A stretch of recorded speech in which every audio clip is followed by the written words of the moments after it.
కొంతమంది అయితే ఇక అయిపోయింది, ఏరివేత కార్యక్రమం స్టార్ట్ అయిందని పెడుతున్నారు. ఏరివేత అంటే ఎవరు ఏరివేత?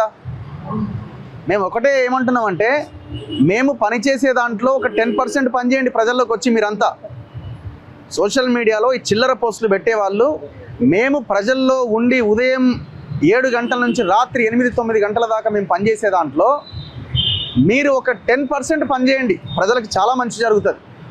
ఈ పోస్టులు పెట్టి విద్వేషాలు రెచ్చగొట్టి చిల్లర పోస్టులు పెట్టడం వల్ల ఉపయోగం లేదు. నేను వాళ్ళకి ప్రధానంగా చెప్పదలుచుకున్నాను. అంటే నేను ఇప్పుడు విచారణ దాంట్లో మనం చూసినప్పుడు కుట్ర అనే దాంతో నాకు ఎక్కడ కనబడలేదు. బేసిక్గా ఇప్పుడు నా మీద కేసు ఏం లేదు, మీ మీద కేసు ఉన్నదని ఎక్కడ కనబడట్లేదు. సో గతంలో అయిన కేసెస్ విషయంలో మన మీద జరిగినప్పుడు కుట్ర కోణం మనం చెప్పడం జరిగింది. ఈ పర్టికులర్ దాంట్లో నా మీద కేసే కాలే కదా, నన్ను ఓన్లీ అడిగినారు, స్టేట్మెంట్ తీసుకున్నారు ఈ వీడియో మీదేనా కాదా అని. సో ఇక్కడ కుట్ర మన మీద ఏమున్నది, అక్కడ ఏం లేదు కదా. ఇంత చిన్న స్టేట్మెంట్ కు 3.5 గంటల సమయం తీసుకోవడానికి ప్రొసీజరల్ ప్రాసెస్ ఉంటుంది కదా అక్కడ. వాళ్ళంతా డేటా తీసుకోవాలి, ఇదంతా ల్యాప్టాప్లో వాళ్ళు చేయాల్సి ఉంటుంది. అది వాళ్ళ ప్రొసీజర్ వాళ్ళు చేసుకున్నారు. మొత్తం 5 గంటలు అంతా కూర్చొని ఏదో 1-to-1 ఇంటర్వ్యూస్ లాగా ఇన్వెస్టిగేషన్ ఇంట్రాగేషన్ అట్లా ఏముంటుంది. కేసే లేదు, అరెస్ట్ ఎక్కడిది, ఎఫ్ఐఆర్ లో మనం ఏం లేము కదా.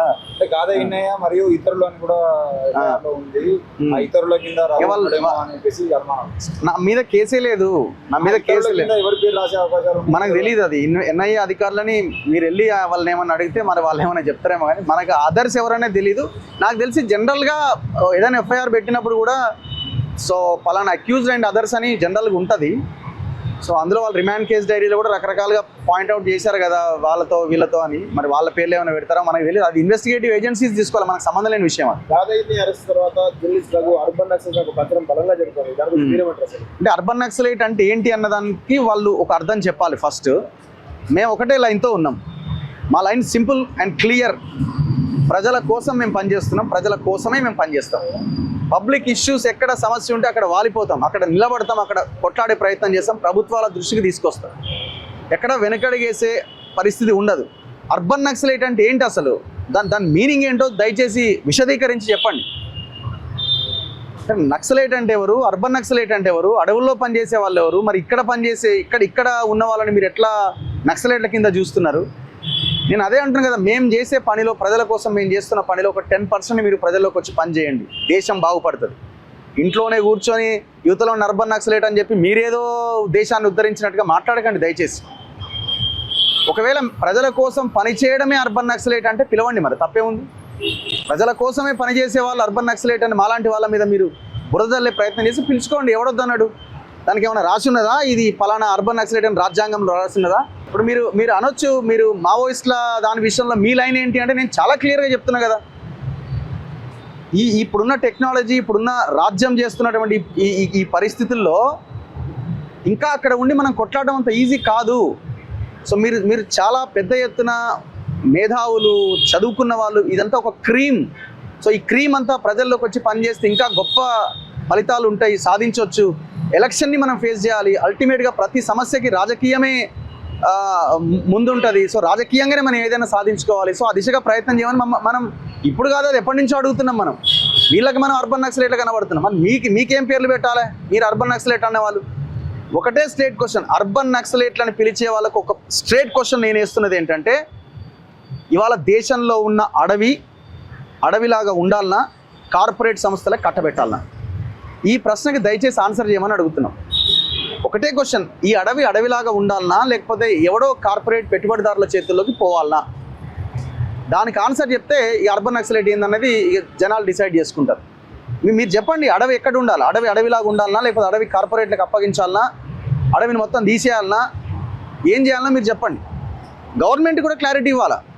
ఒకవేళ ఈ నక్సలైట్ల ఏరివేతనో ఇంకేదో మీరు ఏదైతే చేపట్టారో, దీని తర్వాత అడవి ఉంటుంది, ఆదివాసీలు ఉంటారు అని ఒక క్లారిటీ ప్రజలకు ఇస్తే ఎవరికేం ఇబ్బంది లేదు కదా.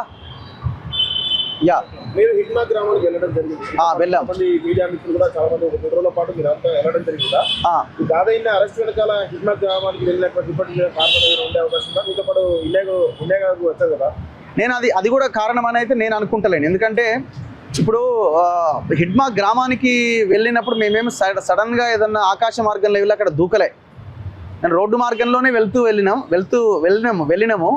పూవర్తి అనే ఆ హిడ్మా గ్రామానికి వెళ్ళడానికి నేను రోడ్డు మార్గంలో దాదాపు ఒక 10-15 క్యాంపులు దాటుకుంటూ పోలీసులు క్వశ్చన్ చేస్తే మేము జర్నలిస్టుము పలానా చోటుకి రిపోర్టింగ్కి వెళ్తున్నామంటే వాళ్ళు కూడా చాలా హ్యాపీగా వెళ్ళండి అనే దాంట్లోనే చెప్పినారు వాళ్ళు. సో వెళ్ళండి కానీ జాగ్రత్త అని కూడా చెప్పారు వాళ్ళు. మేము పూవర్తి అనే విలేజ్కి వెళ్తే మీకు తెలుసు కదా, సో వాళ్ళు అక్కడ మాకు లంచ్ అక్కడ మేము మాకు ఏం లేదు. సో వాళ్ళే చెప్పినారు కదా, అక్కడ ఉన్న బెటాలియన్ వాళ్ళే చెప్పారు మీరు వచ్చి ఇక్కడ భోజనం చేయండి బ్రదర్, ఏం కాదని కూడా చెప్పినారు వాళ్ళు.